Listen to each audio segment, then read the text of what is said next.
Thank you for coming. I didn't think I was going to have such a big crowd, so it's really exciting. I'll start by introducing myself. My name is Tanya Kondo. I'm the research assistant at MAFMA. I've been there for about 6 years, and my very first job was with the Regroupement des Pêcheurs Professionnels de la Gaspésie, which was with Lobster. And that's where I had realized I had a great passion for the little critters. They're kind of these cool aliens that have all kinds of cool facts about them, and I think they're important for our community and really great importance in our economy. So my presentation is just to create some awareness about the lobster life cycle, so you can have this information with you. That way you can make good choices when you're out there fishing. So today I'll talk a bit about the lobster biology, the life cycle, how to identify females, the eggs, lobster fishing, so the best practices, some safety, and talk a bit about some zones that the fisheries department is going to help me with. So first things first, the life cycle. So when they hatch out of their eggs, for about 3 to 12 weeks, they kind of float around in the water. So they have a lot of predators that come after them, and they don't always make it. It's about 1% of lobster who actually hatch out and become viable potential candidates for fisheries. And I think it's worth mentioning that it takes about 8 to 10 years for a lobster to become 1 pound. So 1 pound is not very big. I think we have one here. She's actually undersized, but she's about 1 pound. She's very small. You don't get much out of this. And we're going to try to keep in mind that this takes 10 years. The difference between females and males, I'm sure most of you know it. It's just some information that I wanted to put in there. So females are much wider. Once you're really good at it, you see them in the cage, you already know. Females are much wider. They have a wide tail compared to males. I can go around and show you guys, but I don't think it's... She has a little one, but it's not very big. So that's a female? That's a female. And you can, usually when you see them, when you get real good at it, you'll see them in the cage and you'll know right away. This one is much wider. Her tail is So which one is white? The female? Four. And I also wanted to talk about the eggs, but most of you know what eggs look like. When you see a female with eggs, put her back. She deserves to hatch them, especially if 1% of these eggs are viable. I think it's important for the conservation of the species, knowing that it takes 10 years for her to be able to create eggs. It's important to put her back. It's a no from me. So what's the regulation for a female? You can't keep it? The regulation is you can't keep it You can't? with eggs. You cannot with eggs, but you can with if they don't have eggs. If they don't have eggs, you can. Okay. Okay. Thanks. That's DFO regulations. Okay. I also wanted to talk about how long it takes for a female to create her eggs. So technically a lobster is pregnant for 2 years. Oh. So she takes about a year to create her eggs inside of her, and then she gets fertilized, and then she carries those eggs for 10 to 12 months. So once you see your female with eggs, that means she's already had them for a year. So help her out. Put her back in the water. Man, that's caviar. I mean, it's really up to you, but if you really wanted to have good practice, yeah. Well, I wish I was in a position to laugh, but and that's why we V-notch. So some of you might have seen females with V's cut out of their tails. That's for conservation purposes. Catching a lobster with notches requires you to put her back legally, and it's really frowned upon to eat a lobster with notches. And usually they are identified because they're big breeders. So big females with big tails, V-notch them, and also they molt. So lobsters change their outer skeleton maybe once a year if they're good, and sometimes that won't show back up. So it's important that even if you're just fishing out here for yourself, if you see a big female, V-notch her so nobody can take her, so she can continue reproducing and having a lot of eggs, and you know, being a good steward. Can you tell us how to V-notch? Yeah, so you just grab a knife, and you see here that was done on a boat. Some people use knives. Some people have, you can get them at FIPEC. They're like little clamps. You just click in the tail. And if they're good breeders, you double notch them, or you can single notch them. So there's like a hierarchy. If you see a double notch, really don't take it. And it's a practice that you guys can do too. Size matters.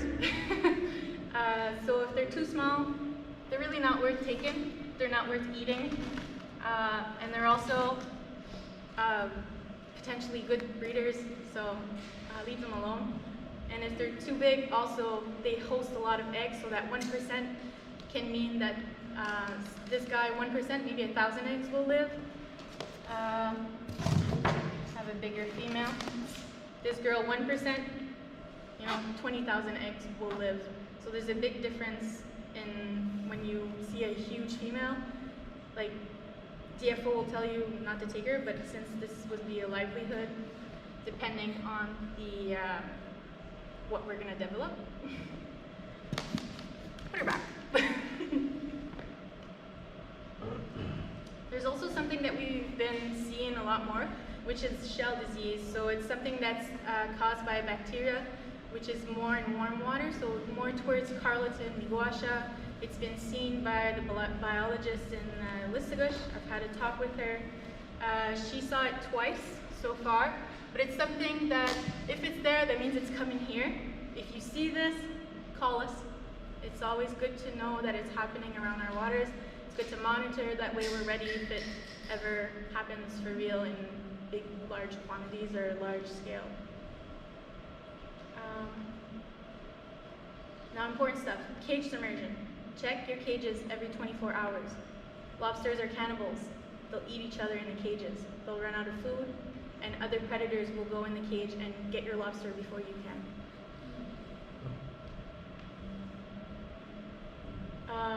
Storing your live lobster. Don't store them in a closed cooler. They need air, they need to breathe. If you can, cook them to sell them. If you can, try to sell them rapidly.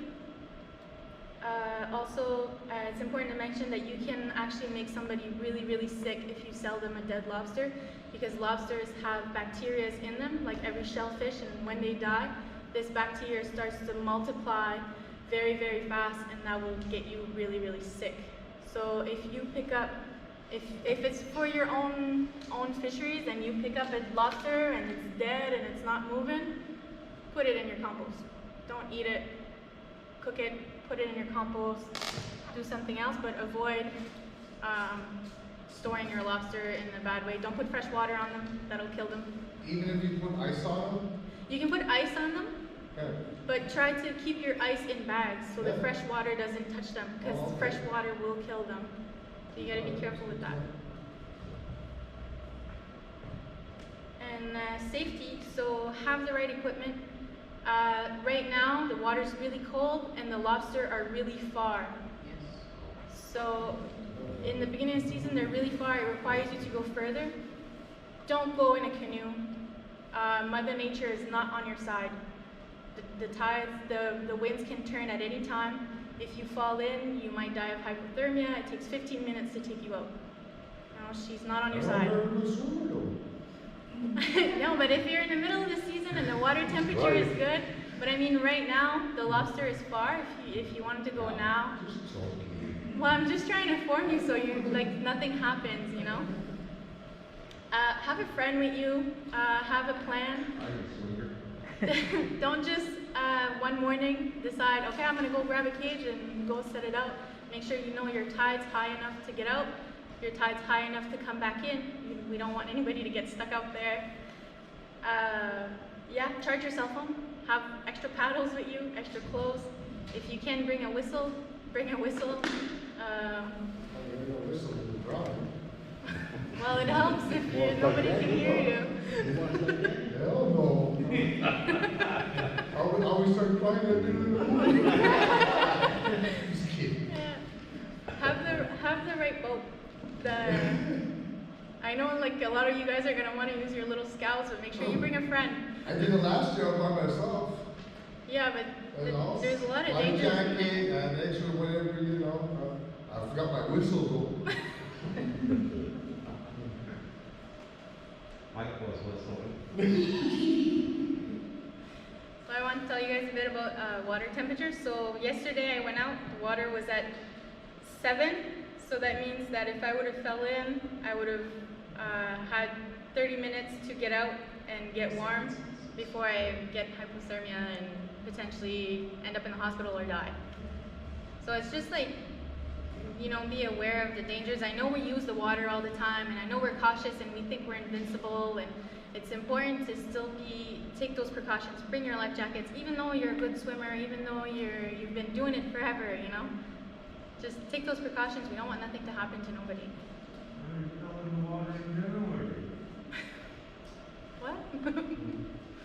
Was it all set? Yeah. There's some useful websites for to check your tides. I mean, you guys probably already checked that. Check your winds, check your water temperature. But you guys already probably do all that stuff. So it's just like really precaution, and I just want to give you a little bit of the biology.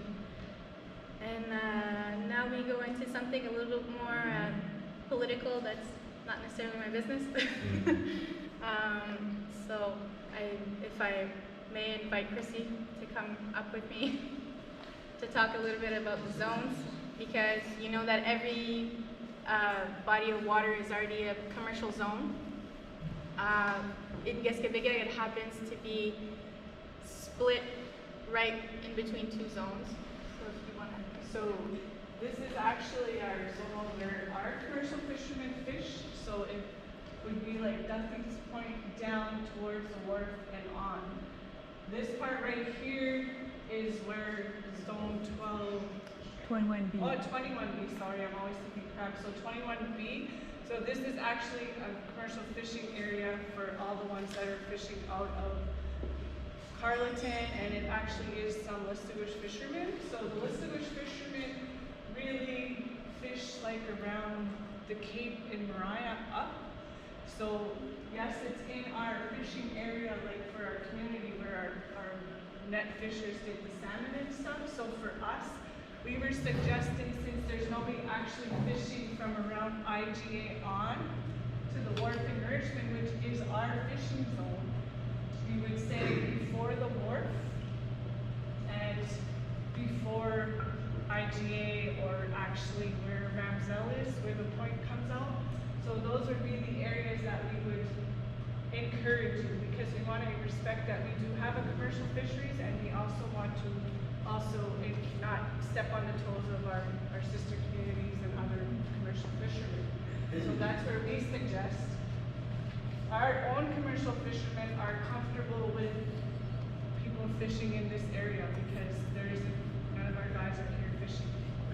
We're seeing a lot more lobster in those areas, because yesterday we talked about coral reef development or reef development, and there's been quite a few reefs that have been installed in this area over the years. So we're hoping that we can put one closer to where our own open waters are, so that it's more accessible. That way we would help, basically help this fishery, like Yes. the livelihood fishery, by doing so. So we're taken, but we're helping. Right, but we don't need to follow these zones because they're commercial, right? Technically, no. Thank you. And how But would we the also want to remember that we have a responsibility to the fisheries as well, these species, and we want to ensure that we're not jeopardizing the future of these fish or these these lobsters. So it is our responsibility. We're stewards of these species, so we have to ensure that we as Mi'kmaq also conservationists when it comes to protecting the species. The only thing is that lobster fishermen don't like to be stepped on their toes, you know, and there's nothing we can do about that. The only thing we can, she's pissed.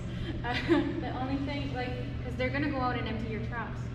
That's what they do. We know that. That's what they've done. So it's really, once you're on the water, it's really about respecting each other and And it's in our nature to share and respect each other, so we're just hoping that That's we what can instill happens. that in everyone as well. Yeah. And Lynn, you have a question? Yeah, so I just wanted, to be really clear. So while there is a vertical line, big line, red line,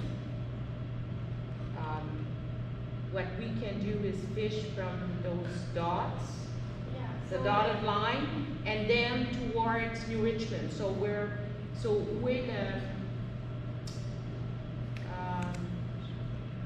Monsieur Cormier and where we are, we can fish there. The point. Yeah. After the point, we can still go. Yes, you can still There's go no problem. because our fishermen don't fish No, because This side. on there's this side not of the enough wharf. They water. fish Yeah. over Okay, and out. so we're I okay. wouldn't say go to the wharf and No, no, No. It's too but I far. would say before, so It's too that far. we know that there's an invisible line there that we're trying to promote as well. Okay. It's just subjective. It's not this is not what's regulated in the inset. This is just what we recommend. You gotta follow the rock. I should go up. That's the point. Rough water. So John, would you like to come up and so now we'll hear from our leaders and their take on all of this as well.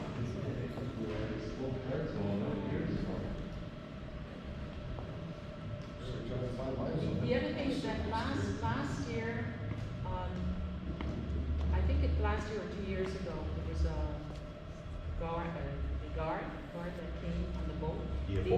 DFO, and they only suggested to identify the Buoys. buoys. For your buoys?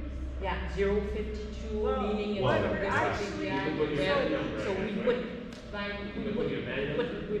Henry put Luke and Henry and 052. So when they see this, then they know it's member from the SKP. Oh, so there's some market now. So the thing is that we're, I know my dollars. No, but DFO. Yeah, just for En DFO. archita ano yung truck. Yeah, no. Yeah, so then they just pass it. Oh, but people do know the mean. Beeper, like- Big.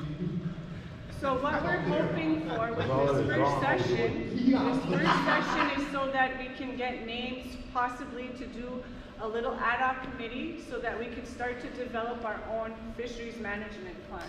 That's gonna be important because we're going to other, type of agreements with DFO. And in order to protect Jews, it would be best if we had our own management plan. Just like how we have a management plan for the moose, we need to do one for the fisheries. So as soon as we're done, you can give possible names of who would be interested to give their ideas on how they see this being formed. We would like to also develop a terms of reference for it so that it's more of a advisory committee as well, so that we can also touch upon other species as we start to fish other species again. So if we can. So, I was just saying, I'm happy to see everybody here and see people come out, as many people as we have here today, with an interest in lobster. And what I was saying is, it's important sometimes to remember how come we're here today. We're fishing lobster. We have lobster fishermen that own commercial fisheries.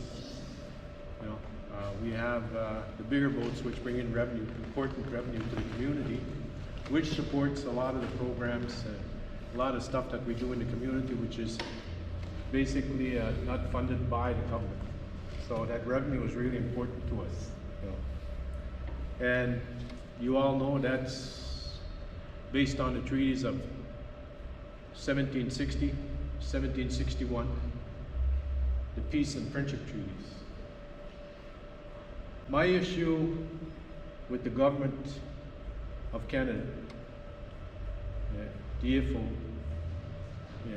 Although the Supreme Court decision came down and said, oh, you got a right to, because of this treaty, because it has a truck house clause. It just so happened the treaty mentioned the fact that the Mi'kmaq were doing business with the British at the time, and they were trading. And there were these trading posts they called truck houses. So because that was in the Peace and Friendship Treaty, they say, oh, you got a right to fish because it's in there.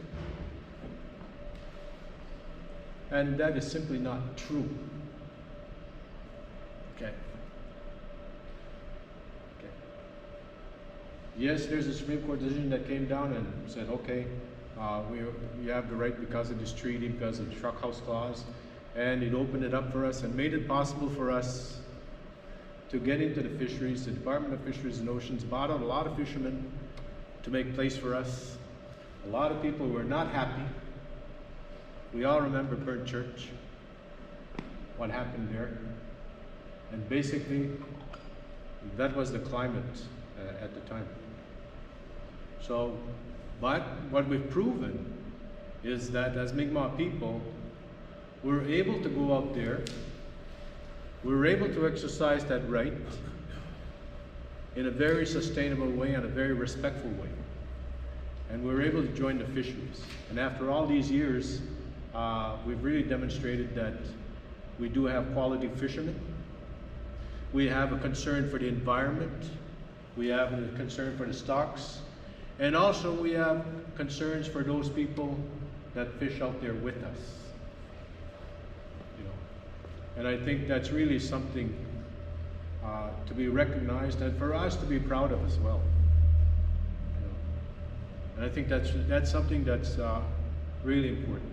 The treaties, going back to the treaties, we call them the treaties of peace and friendship. Those treaties were made to keep the peace, to stop wars from happening. That's what these treaties, our treaties were about. And they were made long before Canada existed. They're international treaties. They're not treaties with the Canadian government. They were treaties of international status, and they still are.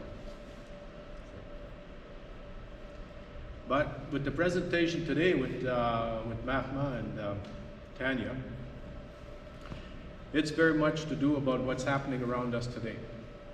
And again, I look at the bigger picture. It might sound far-fetched when I'm talking over people's heads or something, but the issue of conservation is really important. And I think Tanya spoke to that.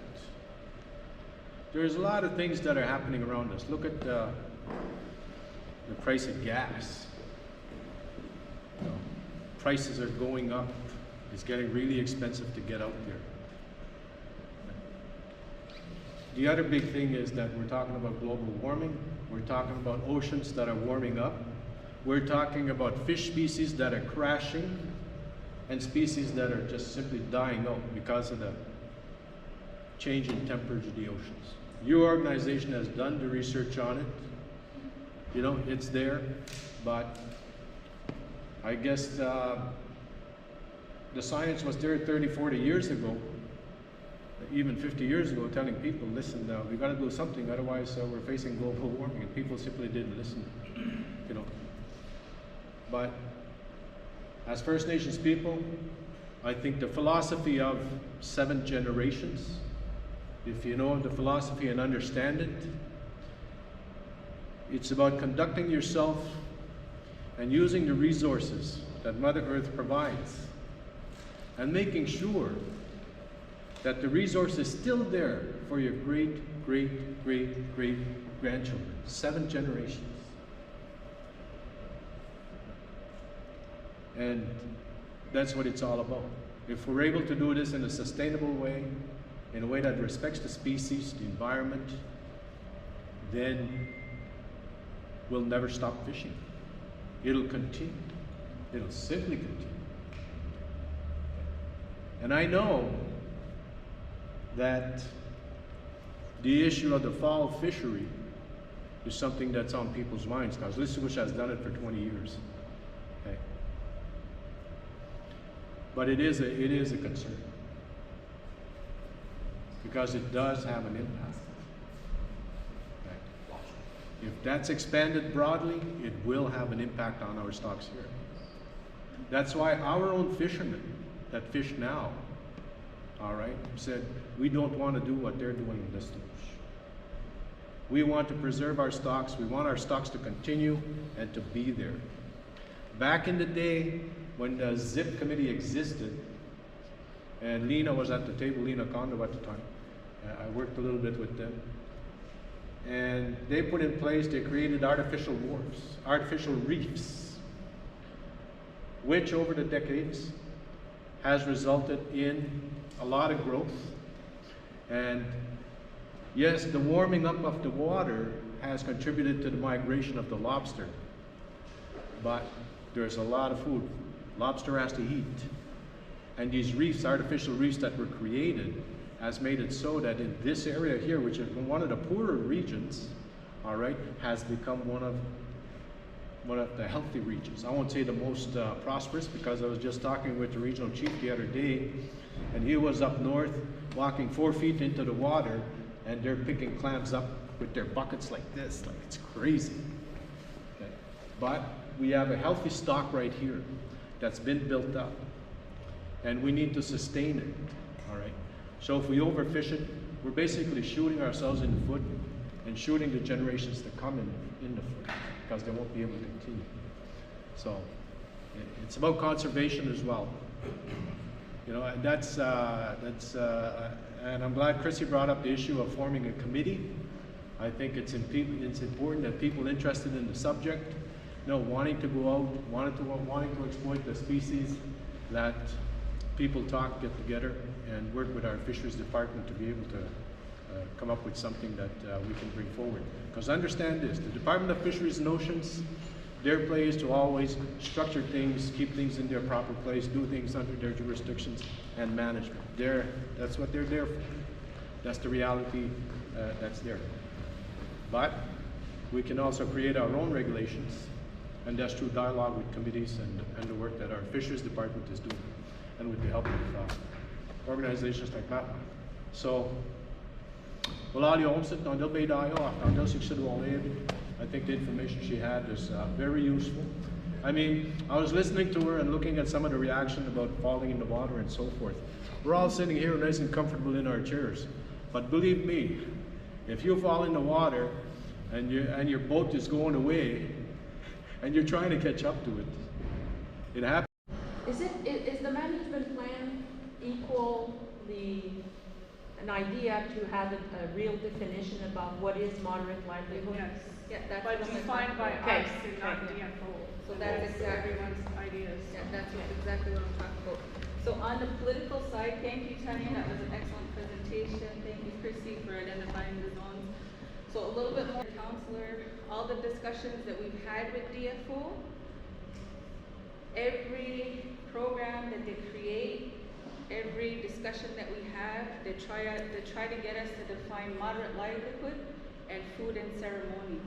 So basically the rights that you guys have, the reasons that you guys can go out there and fish salmon, fish lobster, it's for food and ceremonial.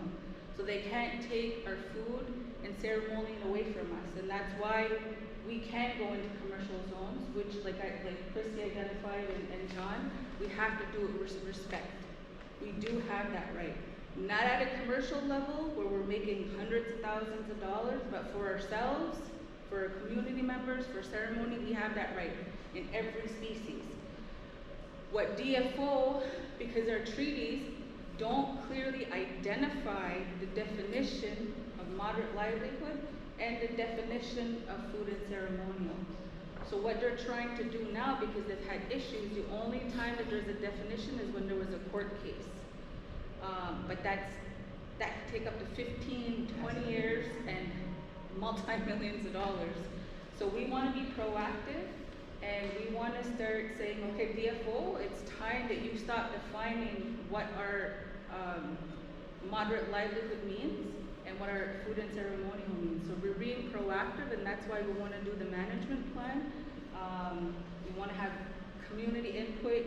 We wanna have, political input, definitely technical input, that's so essential. So that's the direction we're gonna be going in the next couple of years. DFO has this thing, you guys will be hearing more about it, we're gonna be doing consultations. They have, they're trying to get us to sign, well, not trying to get us to sign, because it's a good agreement if we negotiate well. It's called rights and reconciliation. It's not taking our treaty rights away. What it's doing for a short period of time, it's called an administrative agreement. So if we have an agreement for 3 years, for 3 years, we agree on a definition for what moderate livelihood, not food and ceremonial. That will never be touched. We will never define it. We know what food and ceremonial is, and that's it. So for a short period of time, it'll define what moderate livelihood. It will give us time and finances to create our own resources, to create our own teams, our own committees. We're not in it yet. You guys will know if we're in it. There's negotiations with all the communities. Listicage has already signed one. And the reason Listicage signed one is because they have a management plan. They've been working on it for years. They have a fisheries plan for the salmon. They have a management plan. So they didn't hesitate to go into it because they've already started to create their own regulations. As us, Keskebegia, we do not have our own regulations. We just go by what we think. So what's the time frame? How many, like, you have a year to do that? Or They try to give us a tight deadline. We were supposed to have it signed by April, but we refused to because we didn't do proper research, and there has to be a big communication with the community. So we said no, even if we would have lost the money, we're like, no, it's not worth it. This is something that we have to do as a collective. So they're giving us another year, so consultations will eventually come. So you guys will hear more about it. Definitely gonna get communities' input. And we will be sharing more information with some technical people, not from DFO, not from Canada, not from the government, but how we feel the definition of moderate livelihood is and what we feel food and ceremonial is. Those are the two things you guys need to understand in our treaties, and that's what gives you guys fishing rights. Food and ceremonial and moderate livelihood. But it's not clearly defined. It's very in a gray zone. But what the government's trying to do is to get us to define it. They're trying to create parameters to get us to define it, but we've been defining it for like 3 years now. We're not gonna allow them to define it, we're gonna define it ourselves. But that takes communication with our community members. It takes collaboration with our community members, because that's not something that the department or politicians can decide. We have to do it collectively. So collectively, we have to work together to create our own definitions and how we want to move forward, so that the government stops telling us, well, an example. We can create our own laws in a community, but we have to have them. If we don't have our own laws in a community, our default is Quebec and Canada. When it comes to cannabis, when it comes to gaming, when it comes to everything. So the more laws that we don't have, the default is Quebec, the default is Canada. Same for fisheries. So and the thing is, we won't create laws without collaboration and communication. So that means community members, people actively fishing, resource people, conservation people, the department who handle all the technical things. Everybody has to collaborate and work together so that we can start defining these, so that DFO stops telling us how to define them. So that's basically some of the work that we've been doing on the political side with the department a lot in the last few years. So you'll hear more of these discussions coming up. And there's no definition this summer, and that's why it was the reason for the presentation, to give you guys some tools to understand conservation. Because the number one thing I can say consistently with Chief and Counsel and the department, we will not try to protect rights if you're not respecting conservation. Because as Indigenous people, we need to not just meet the minimum standards that the DFO is doing, but we need to really think about conservation for future generations. So that's one instance. If you're disrespecting conservation and it's jeopardizing the species, that's when we're like, okay, that's not an Indigenous right. They're disrespecting the species and the potential reproduction of it. So that's something that we won't get. Yes? Maybe you should be a little more definite on conservation really is. I've got 4 tracks compared to 250. More of the expert, but I'm pretty sure food is, 4 is just considered food and ceremonial. Yeah, but then more comes into what is moderate livelihood? What is a moderate livelihood? Is to be able, you know, that's why, Yeah, so there is no clear definition, and that's where the committee is gonna come in. We need to define that before DFO defines it for us. Yeah. I think we need more than just a committee. I think we need to have more, meetings like this. We can Yeah. have more of an outlook kind of thing. Yep. The committee will be doing big discussions generally, but we want the committee to help us do a little bit of work before the presentation, a little bit of work before the presentation. So we always continuously know we're going in the right direction. Instead of just the administrative people coming up with things, we'll have community members helping us to contribute to do presentations to the community. Like I said, communication and collaboration is key. So the administrative people, myself, I'm a politician. I see the political side of things all the time because I negotiate the political side. Conservation, they see the conservation side all the time. Community members, you guys are the users. You guys know what it's like to be out there. You understand the day-to-day. So we want to take all these people together so that we can collaborate to make our own laws. That's the purpose of it. So that the government stops telling us this is how we're going to define it. We want to define it ourselves. Yeah. So I'm that's, just making sure that communities are going to make laws for myself. sorry? I'd like to have some say in these laws. Well, that's the Exactly. whole point of having a committee that's Yeah. made up of. And community. We're, The no, if the people that laws are- have to You're be saying passed. the committee is going to do the political aspect of it. No. Okay, that's great, but I'm a community member that wants to have say. Then you That can, doesn't have their own. you can be part of the, we're asking you guys who wants to volunteer to be And helping I us do think the that work. we should create our own DFO, just like the rangers in Listabus, you know? Mhm. So either fishing and hunting at That is our plan. That's our ultimate plan, but to get there, that we need to show that we're creating our own regulations, our own laws. and to prove to the government that we can do the job. Yeah. Without, getting the DFO. Yeah. Just to speak to Ronald's question, in terms of community members having their say, there may be work done in the in collaboration with the Department of Fisheries here, all right, and those people that are interested to be part of a committee. Okay. But no matter what happens there, it still has to go back to the community. For the community to hear, understand, and have their say. So it's not the committee that's going to decide what the laws and what the rules are going to be. The committee is simply those people that really have an interest in the fisheries, want to be part of the discussion in terms of working to come up with something that they think is good for the community. But I'm that really- still I'm- has to go back to, it still has to go back to the community. So. But Chief and Vides, really pleased to hear you talking about communication and sharing of information. Because there has been some consultation on other things, and we're still waiting to hear about the results first. I would love all that good information, and thank you for your presentation. This is awesome. This is really good. But, you know, we don't have any more monthly newsletters. Not everybody read the newsletter, but at least we could have that information in the monthly newsletter. So, Point well taken. But for the fisheries, I like the health one. They're doing one now. Yeah, it's Have really nice. I information. like it too. Really good. It's a one pager. It's really. Yes, yes. yeah. I've got it hanging on my fridge. But to bring it back to the fisheries consultation, this is the plan that we have and this is how we want to try to Yeah. execute it. So going back to the fisheries, this is our map. We have ultimate goals, but we know that we're not going to get there blindly. So our plan is to work with the community, work with conservation groups, especially indigenous young ones like Kanya. Yeah.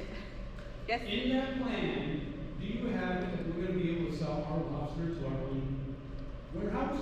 Well, that's gonna be part of stuff that comes up in, Yeah. with the committee Okay, that is you're there gonna a form. time expectancy? Because we didn't want to come in and say, okay, we wanna have an ad hoc committee, this is how we want it done, here's some options here, because really, that's not consultation. We want the That's us direction from you pushing guys. our direction where we feel.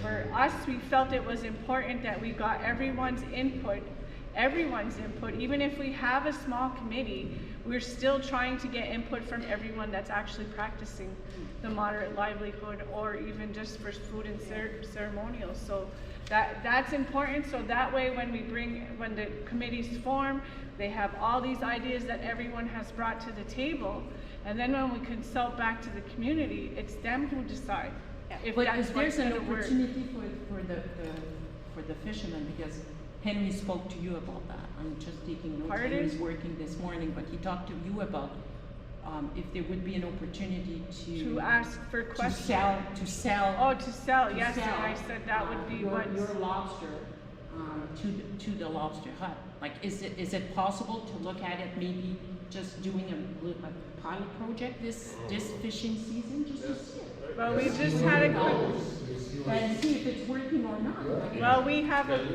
a quick conversation about that, and because of wholesale, we cannot directly sell to wholesale because we have to, it's very regulated, and we have, to record all the catches and send them to DFO and all other organizations. So we were hoping that we could talk to our heads, our DG and our portfolio counselor and our chief with what we have a suggestion about if we could possibly do that option for buying. So they from our cannot community. say, so they couldn't sell to the lobster wholesale, but the question is, can they sell it to the lobster hut? Well, that's what we're trying to find out, like, because we do have like licenses, so that's what we have to respect, the licenses that we have with MAPAC and that too as well. So we have a few questions that we can ask other communities that are doing those things. So we just had a discussion about it this morning, so if you give us time just to at least be able to do that, then we can come back and we can answer that question if Okay. that's gonna be a pilot project that we can do this year. And I can answer a little bit of that. So what I've discovered in the last couple of years, DFO heavily regulates our moderate livelihood. Because moderate livelihood is considered commercial fisheries. So right now, DFO heavily monitors our commercial fisheries. Food and ceremonial, DFO has nothing to do with it. You can go out there and fish for food and ceremonial, DFO has no rights to anything. However, what we're trying to define as moderate livelihood, there's no black and white for moderate livelihood, and DFO heavily regulates it, and that's the purpose of us trying to do management plans so that we can get out of that heavy regulation. So right now, anything that's considered commercial, DFO heavily regulates it, which we wouldn't be able to buy at this point the lobster from you guys unless we had something that DFO wasn't regulating. Right now, our wholesale, as she's saying, DFO regulates it. But that's not to say we can't. We can create something internally that's not DFO regulated. So that's something that they'd have to work on. Because we're native, make another building with no DFO on it? It's a possibility. Yeah. But the department would have to work on something, a plan. It would be, yeah. Yes? I was just wondering, like, until that plan is created with fisheries, like, so GFO, can they still bother us, you know what I mean? 'Cause, like, I Not know for there's- food and ceremonial. If it's not considered, I don't know what, other stuff is very shady and not defined. And that's what we're trying to define before they define it for us. So right now, all I can guarantee is that you guys can sell it to community members or enlist the goods, but you cannot sell it to fish markets. What about the MAPAC? You know, like how to safely, like, do you need a permit to be able to sell it to other people, or? For if you're, I mean, there's risks. And that's why they had this presentation, because you guys have to properly handle it, because you guys could poison and kill people if you guys don't know how to properly handle it. Is there Let's anything go like? sell this and not go wrong. They can rock. And some people like 20 nets, 15, 20 nets, it's not conversation there, whatever it is. It's the same thing. Yeah, but that's not Salmon and conservation. sell it. Yeah. Same thing. I mean, it's a gray zone. It's a hush hush, that's it. Do what you gotta do. So, Any other questions for me or for Tanya? or So, Yeah, I wanted so the to- season, when does it start or when does it finish? If you want us to, like the conservation or anything like that. So, in a conservation point of view, late summer, the lobsters, they start molting. They become very vulnerable, and that's when they start mating. So, late August, September, pull your traps. Actually, it's usually in July that we start Yeah. to see it, because when Okay, we need a date. So the second, usually Well, it's around the hard to second predict week of when July, they you start to see the lobster molt, because when we So get we them at follow the end of the- the season, the sometimes their commercial shells are, fishermen. pardon, I can't hear So you. we follow the commercial fishermen. If they Well, take them it's off- not just the commercial fishermen, that's nature. So- No, but. No, then but for us they just to- finish.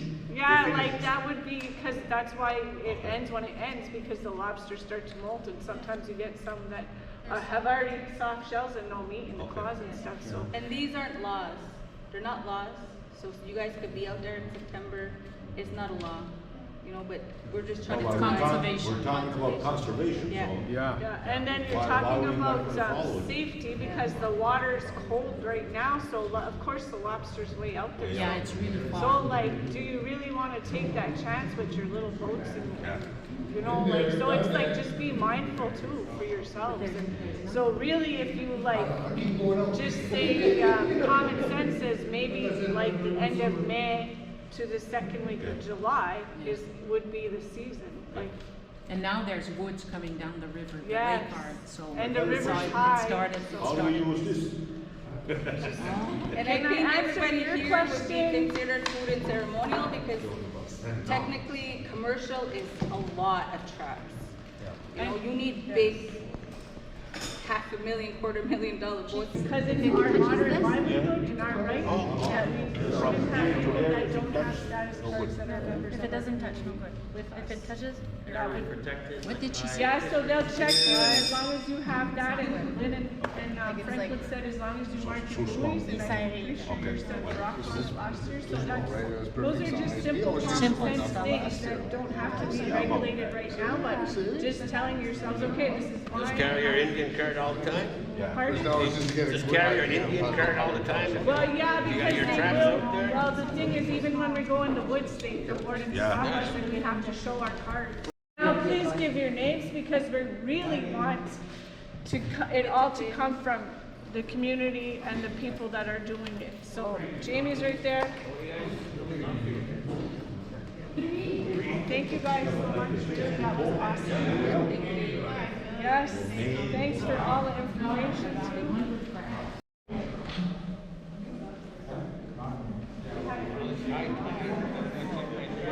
Oh, there's snacks and coffees too, and there's vegetarian.